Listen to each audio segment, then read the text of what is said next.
how did your world change? The twins come into the world, and what happens? Oh man, I mean, it turned it upside down, right? But I think, with any pregnancy, you have that gestation period to kind of adjust your thinking to know that Mhm. it's going to change, even though you don't really know until it comes. And one of the gifts of having the twins, I think, is that I gave myself permission to ask for help, which is something that like I think new moms or any moms have really hard time doing. We think Absolutely. that like we should like you know, suffer through and struggle through all of the hard times, especially Mhm. like those early days and months. Mhm. And I think because it was such an extreme situation of I had 3 under 3, and um, my husband works nights. We own a restaurant, things like that, where I Yeah. was like, okay, we're going to have to ask for help. Hi guys, I'm your host Megan Van Diepender, and this is the Empowerhood Podcast. I am so happy to have you here. Motherhood is hard, and we are going to talk about all of the hard things that just are not talked about enough. So buckle up and enjoy this episode. So, Okay. hi, Kristy. How are you? Hi, I'm great. Thank you so much for being here. I really appreciate it. Well, thank you for asking me to Yeah. tell my story. Yeah, I can't wait to hear it. So, everyone out there listening, we have Kristy Cavaretta. Am I saying your last name right? Yes. Okay. Cavaretta. And she is going to tell us about her journey through having a toddler and then having multiples. And I cannot wait to hear it because I think we first met actually when you had just had the twins. We were at the library. Probably. And you probably don't even remember because you were so sleep deprived. I know it was, it's funny when you asked me to speak. The twins they're going to turn 5 in January. So thinking back on that time, we really, between, the normal fog that you get with motherhood and then like the intense chaos of having 3 under 3, I really, you do put a lot of that into another room. So I think opening that door has been kind of nice, and it seems timely to be revisiting all of it from a few years perspective. Yeah, and I'm sure it feels much different now, like you said, than it did in the moment. Totally, of course. Yeah, so where do you want to start?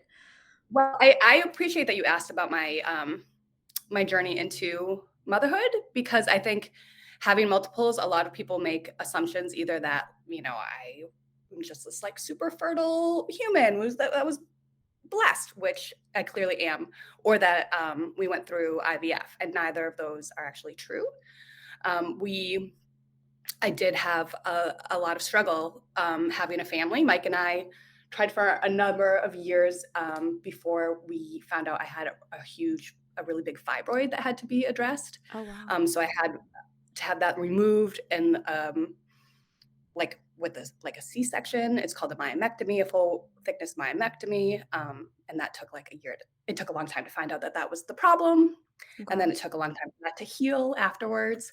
And then when we did finally conceive, we lost our first pregnancy. So we went through many years of like struggle, and then medical issues, and then loss. And so I had a time where I just thought like, this is not in the cards for me.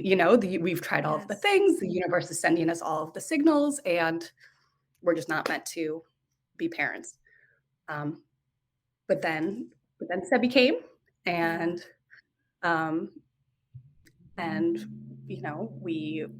he was clearly a gift. And after going through motherhood for the first time, you get to a point where you're like, okay, am I going to give this child a sibling? What are we going to do? Yeah. And then the twins came. Yeah. Very much by accident. And it was a time in our life where my husband and I, we own restaurants, or we owned one restaurant. We were opening a second restaurant at the time. And we had known that we were pregnant, but we hadn't, seen our medical professionals yet. And because we had had a loss in the past, I was like, don't worry, you're really busy. I'm just going to go by myself. So having the ultrasound by myself and finding out that we were having at the same time was like one of the most like shocking, pivotal moments I think I'll probably ever have in my life, of just, you just gave me goosebumps. Yeah. I mean, it was like laughing, crying. You're there with a stranger. They're kind of laughing and crying with you, being like, I could, show me again. Am I really seeing two little gummy bears on the screen. Incredible. Yeah, it was incredible. And I remember thinking immediately, like, I'm going to have to quit my job and we're going to need a bigger house. Where were you working at the time? I was a graphic designer. So I was working at a little firm in Kennebunk for many years. And I had a lot of freelance clients as well. One of them was the Algonquin Museum of American Art, which is was a big client of mine. And I knew that I just wasn't going to be able to maintain, what I was doing with with one toddler, being able to do things that during nap times and Yes.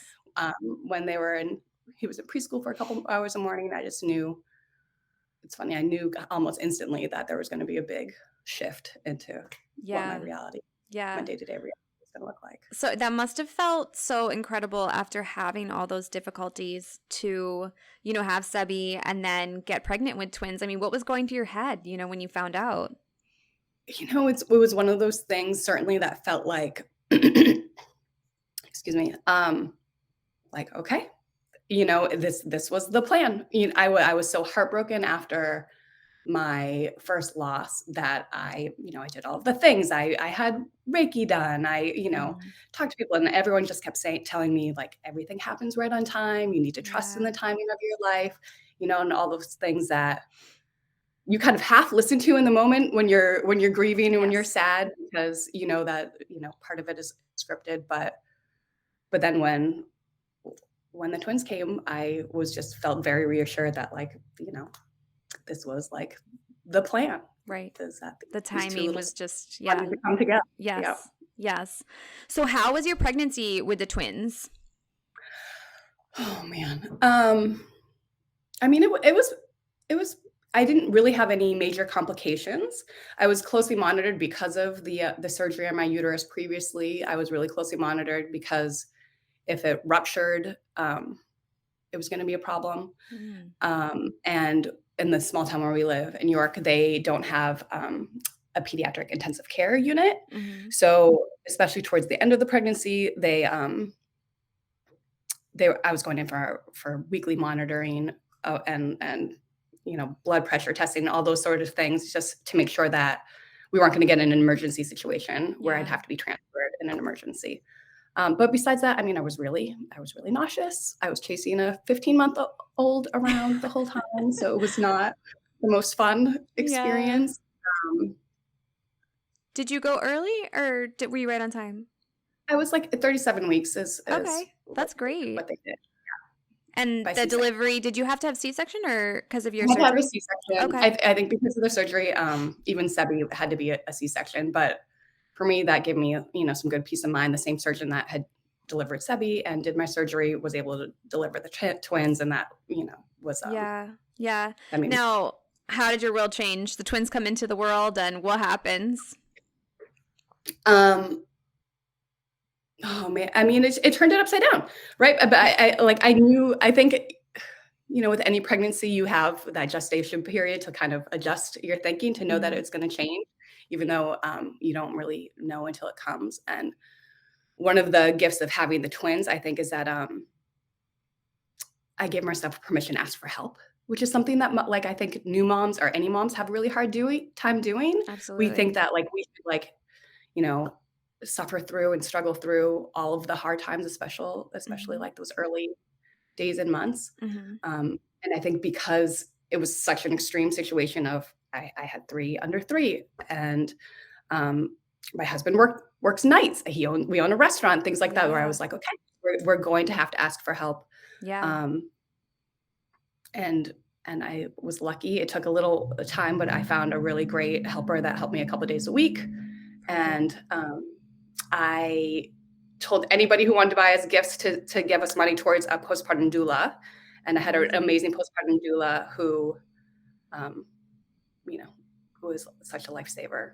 She was such a lifesaver, and got us through the nights. She came the first day we were home from the hospital, and that first night was just like a comic nightmare. It was so bad. My parents were there as well, and it was just so bad. There were 3 adults and 2, luckily Sebi was a sleeper, but He's my eldest. But I can't even imagine. it was comical. I remember my dad just like standing at the door laughing, being like, this is ridiculous. You guys can't get any of these babies to sleep and to stop crying. Like my mom's trying to swaddle the way it was comical. It was comical. And Darcy, my doula, she runs the business, the Dover doula. She's amazing. She came in the next morning and I just like wept. I wept and my parents ran out as fast as they possibly could. I thought they were going to stay for like a week after the twins were born, but they were like, no, that's it. We're going. After one night? Oh my God. After one night. And it was pretty bad. They came back, often. Yeah. Now, what did the doula do? She's amazing. And I think postpartum doulas are amazing. For any moms out there who are even questioning it, don't. Because they are calm, they are not sleep deprived, and they have the experience that you don't have. So she came in and she said, okay, this is what we're going to do. We're going to make a plan to get through the night. And she wrote down a list. My 2-year-old then, he was a good sleeper. He was sleeping from 7 to 7. So she was like, okay, you need to pump or feed every 3 hours. So we're breaking the night into 3-hour shifts. You guys are going to sleep in shifts. So my husband and I, for months, traded off from someone was up 7 to 10, someone was up 10 to 1, someone was up 1 to 4. And that's how we did it. And it worked. And it got us broken sleep, but 5 or 6 hours of a night of sleep was not bad for having 2 infants. Yes. And of course, there were some days where it didn't work out the way it was supposed to, but it was such a great system that I try to befriend a lot of new twin moms or go introduce myself. And it's one of the things I always say is don't try to do it together and have both you be tired. Breaking it up, even though it seems like you want to be in solidarity, really was a lifesaver. Yeah, that's amazing. Now, were you able to nurse both of them, or did you use formula? A little bit of both. Okay. That was one of the things that I was able to nurse both of them. I did a lot of pumping to try to get my supply up. So I was doing like a lot of nurse pump. But one of the things that the doula said was the first feeding of the night, we're going to give them both a bottle of formula. You're going to pump to get extra so that your husband can then feed them while you're sleeping. Yeah. And it got me into this rhythm of, the pumping with the feeding. Yeah, that's a great idea. Which is a really great idea. And I think also as moms, I had a lot of strong feelings, especially since I was able to nurse my first child about, that I wanted to. You were determined. Through it. I was determined. I spent so much time like on those pumping machines trying to get a few more drops. Yeah. And I think that we think that it has to be all or nothing with the formula. This idea that I could give them 1 bottle a day just to like help me, my supply get over the edge, help them get those full bellies to get to sleep was something that for some reason never occurred to me that you could give them a little bit to help supplement them. I don't know. Right. I mean, it's kind of like letting go of expectations, right? We have these things stuck in our head, but doesn't have to be reality. You can ask for help or, use resources that can help you. Right. And you can do both. It doesn't have to be black and white. Right. Not like you give them a bottle of formula and then have to say like, oh, I failed. I'm never gonna. Right. Well, there's such a stigma around, breastfeeding and formula. It's like, it doesn't have to be that way. There's no one right thing or the other. It's like, what's right for you right now? Perfect. Yeah. So how did Sebi do with all of this? So your toddler was sleeping at least, but like during the day, how did he, adjust? Oh, it's so hard. And I have a lot of guilt around him, because at the time, him being my firstborn, he seemed so big. He seemed like such the mature child, and I expected a lot from him. Luckily, he was going to school in the mornings. And one day awake, my mother-in-law was taking him in the afternoons for a play date, but he had a hard time. I mean, he was told no a lot during that time, because there were 2 sleeping babies in the house all the time. And he was 2, and 2-year-olds aren't always gentle Or quiet. and Yeah. quiet. It's not on purpose, you know. Yeah. I did. I tried to make efforts to like we would go out, try to go on a mom date once a week, where the two of us would go, you know, get a cookie or go to the playground or do have some one-on-one Yes. time. I really tried to schedule that. But yeah. Yeah, I mean, It that's was so hard because I bet you were just, surviving, especially in those newborn days. totally. And it's like, of course, your older child is going to be a little bit not neglected, but, not get the attention that they're used to getting. And Yeah. And then again, it's like it forced me to break down all those expectations. Like the TV, we're not going to watch TV mom, but between the pregnancy being so sick and immobile and having the two infants, like he watched a lot more movies than when I ever expected I was going to allow in my, Montessori, slightly hippie parenting style. and it, But I feel like, I mean, now looking back, I mean, I was the same way with TV, and I've definitely come a long way with that. But it's like we're much harder on ourselves than anybody else is going to be hard on us. It's not like anybody is out there judging you, or if they are, who cares? But it's more just like we're hard on ourselves, trying to just do the best we can. Yeah. It's true. It's really true. And I remember my, consulting with my mom, telling her how I felt so bad that he was watching TV, and she was like, "Look, he's learning about human relationships. He's learning about stories. He's getting." And I was like, "Thank you so much for trying to pull some positive things out of this." And Yeah. I mean, he's also learning too that he's not the only one in the family. I mean, I have an only child, so like it's really hard for her to understand that, there's other things going on besides yourself. And I think that's really important. So he just learned that at a younger age. And having an older child, I have to show her in different ways because she doesn't have a sibling. But they have to learn that they're not the only ones in the world. It doesn't revolve around them.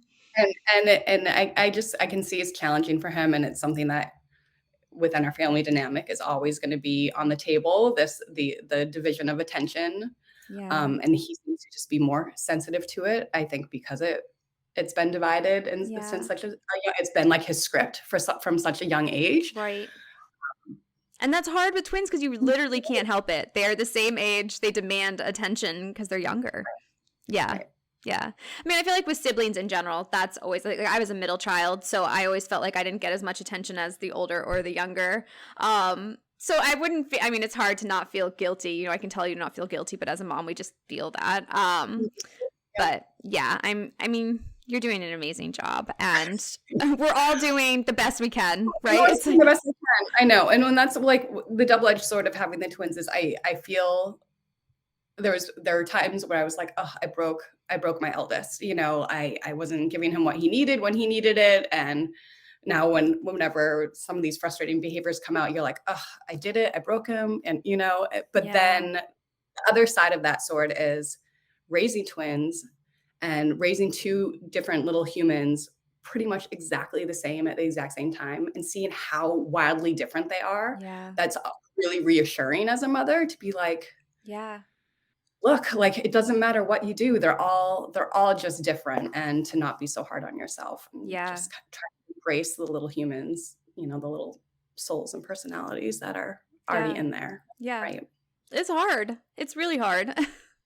And you have 3 of them. So yeah, it's hard.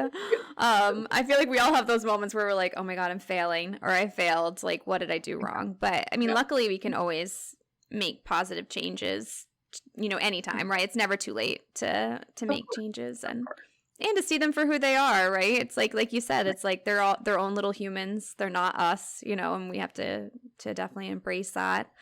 So you quit your job. So I wanted to talk to you about your art. So when did this come about? So you're a graphic designer, but now you're this incredible artist. So when did this come about?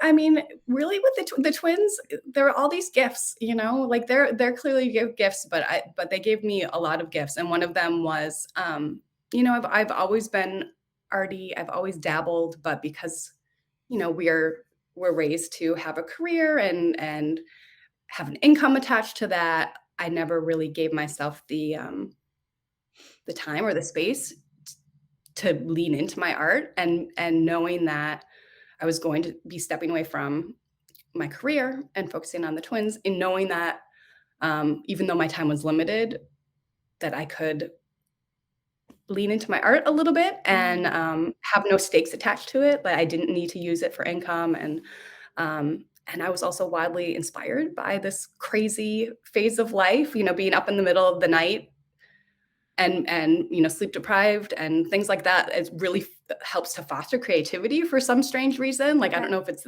your brain being half awake or what it is. But I always had sketchbooks around, and I started printmaking because it was an art form that I could do little by little and leave around the house, and it wasn't paint and it wasn't messy and there was Okay. nothing toxic.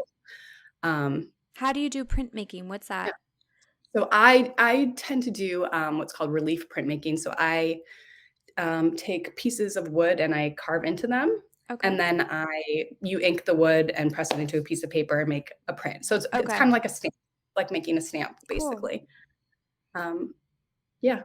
I mean, it's like your work is incredible, and now it's all over, right? I mean, all over Maine and New Hampshire, and Yeah.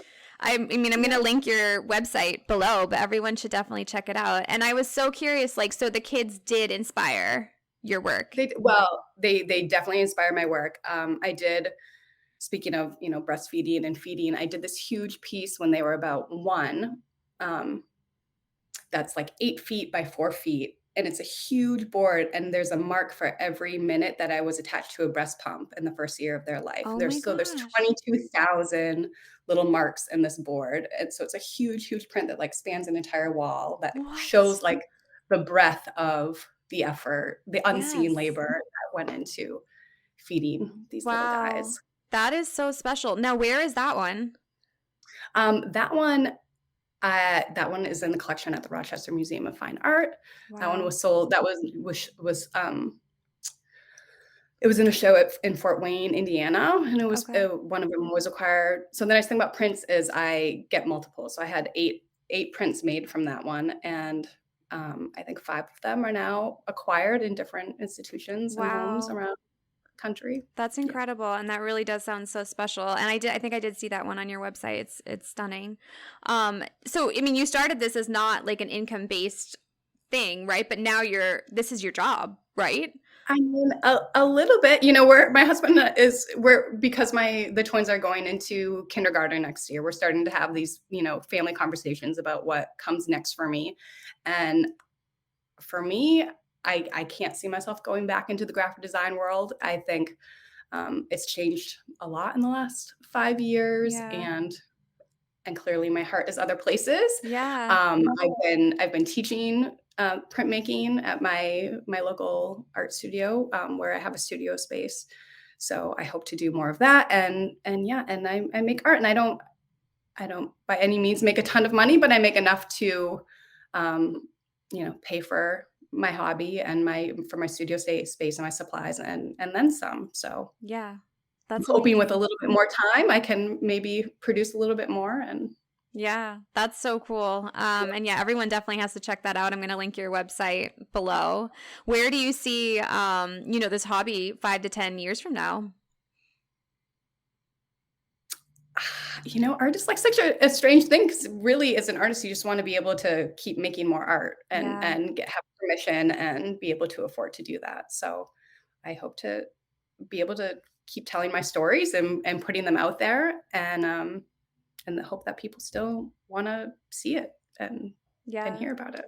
That's really cool. What inspires you most now, like with your children and whatnot, like when you're creating art? I know it's interesting. They definitely still inspire me. I think back on some of the work that I made during that really intense inspired period, and think like, I'm not going to go through another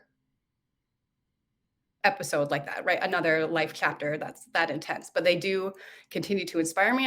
I did a series of work about, I printed all the marks on their plastic plates that kind of catalogs all the different snacks and meals that I've made for them.